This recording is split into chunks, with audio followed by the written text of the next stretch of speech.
तो नमस्कार दर्शक बंधु मु जितेंद्र आपण मानकु स्वागत करुछि आजिर आउ एक नुआ भिडियो। तो जो दर्शक बंधु जो सुभद्रा पोर्टाल टी ओपन हो सारी तो आपण माने भला भाबरे जानिथिबे जो नवेम्बर 1 रु जो सुभद्रा हिताधिकारी माने नुआ करी आवेदन करि परिबे। तो ताहार पूरा डिटेल्स आजिर ए भिडियो रे मैं आपण मानकु जणेबी। आपणकर बयस केते वर्ष हेतिबा दरकार ता सहित आपणकर केते पर्यंत जदि सही टाइम पर्यंत आपणकर 21 वर्ष पूरी जाइछि ताहाले आपण आवेदन करि परिबे। जदि सही टाइम पर्यंत आपणकर 21 वर्ष हे नै ताहाले आपण माने आवेदन करि परिबे नाही।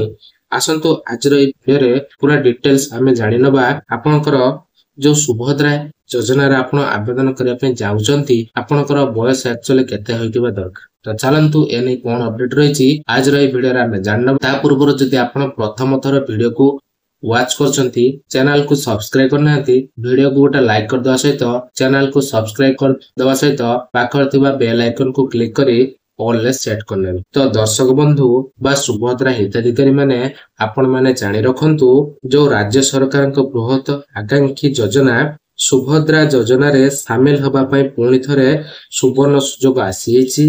तो दीर्घ दिन रु स्थगित थिबा सुभद्रा पोर्टाल जो नवेम्बर 1 तारिख ठारू खोला जाइछि।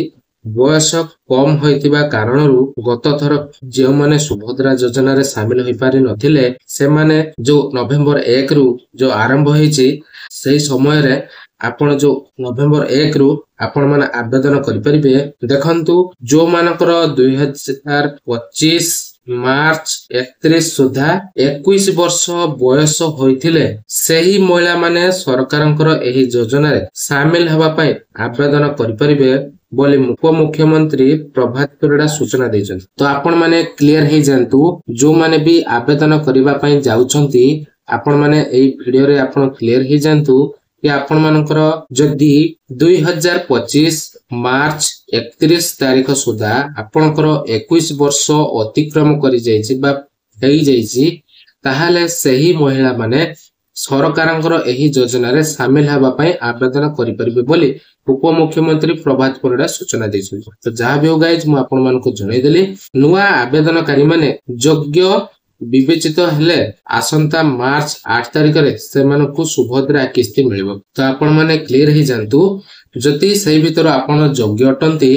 ताहाले आपण मानकु केबे मिलिबो से सुभद्रा रो किस्ती।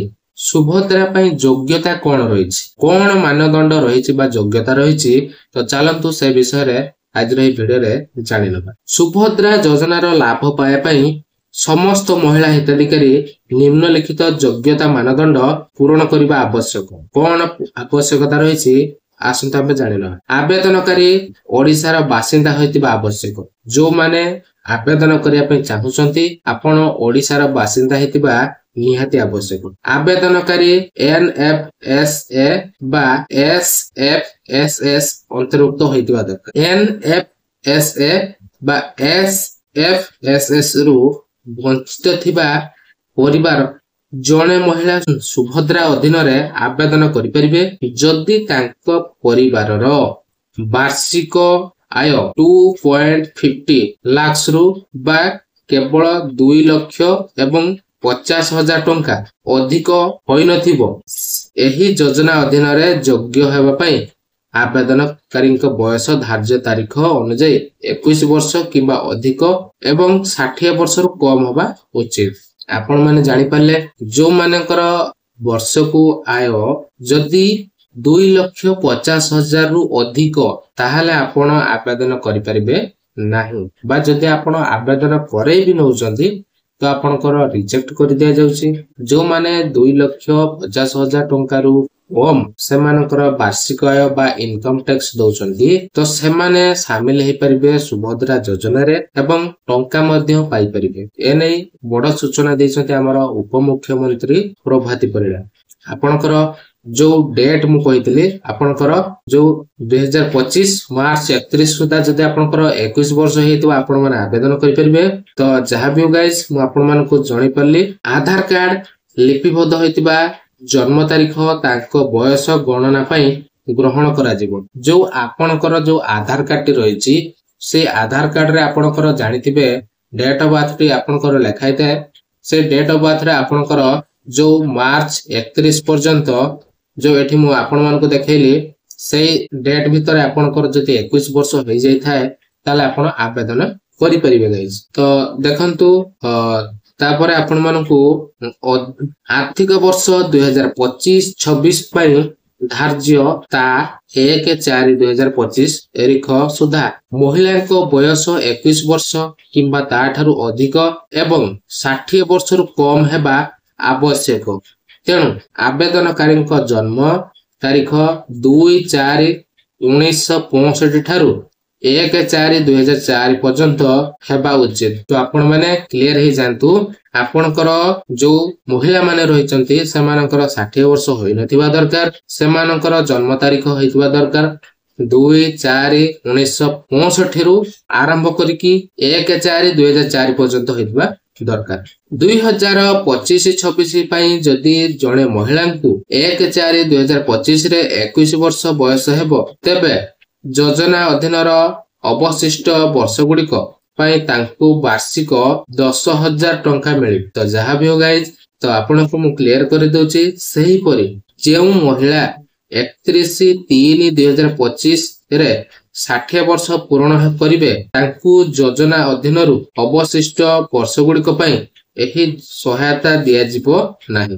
जदि आपनकर 31/3/2025 रे आपनकर 60 वर्ष पूर्ण ही जाउची ताहाले आपनको सुभद्रा योजना रे शामिल करा जिवो नाही, आपण मानकु बाद कर दे। तो गाइस आपनको मु आज रो वीडियो रे क्लियर जणे देली कि आपण सुभद्रा योजना पाइबा पई हेले आपनको जो मार्च 31/2025 से भीतर आपनकर 21 वर्ष होइतबा दरकार। जो महिला माने आवेदन करिया पे जाउचंती से माने ए वीडियोटी को निहाती भला भाबरे देखंतु आ समस्त को ए वीडियोटी भला भाबरे शेयर करे दियंतु काहे ना गाइस आपण भला भाबरे जानि परथिबे जो प्रभाती परिणाम को जो गाइडलाइंस अनुसार आपनको किछिटा आपनकर गाइडलाइन भारची सेटा को फॉलो करिया पे पड़िबो।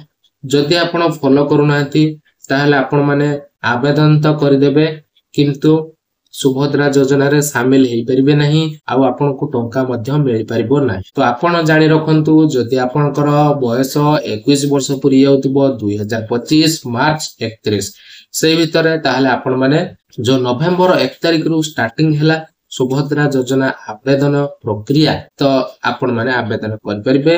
आपनकर सुभद्रा योजना जो टंकाटी जो आसंता आसुची आपनकर मार्च 8/2026 आपण माने भला भाबरे जानथिबे सेही दिन आपनको मिलिबा को जाउची से प्रथम किस्तिर टंका। तो जहाँ भी हो गाइस ए वीडियोटी आपण मानको केमसे लागला निहाती कमेंट माध्यम रे जणेबे एवं सांग साथी मानको भला भाबरे शेयर कर देबे। जदि सब्सक्राइब करना हाथी गोटे सब्सक्राइब कर देबे। ता सहित गाइस आपण जदि डीबीटी लिंक करूनाथि आपनकर सुभद्रा योजना टंकाटी आसी परिबो नाही। जदि आपण डीबीटी लिंक करचंती बा आपनकर केवाईसी जदि आपण जो भी बैंक रो स्टेट बैंक हो ग्रामीण बैंक हो इको बैंक हो पंजाब नेशनल बैंक हो जे कोनोसी बैंक रे खाता खुलचंती सेठी आपनकर केवाईसी करिबा निहाती आवश्यक। तो गाइस देखाबो आगामी अध्याय रे। तो नमस्कार, जय जगन्नाथ।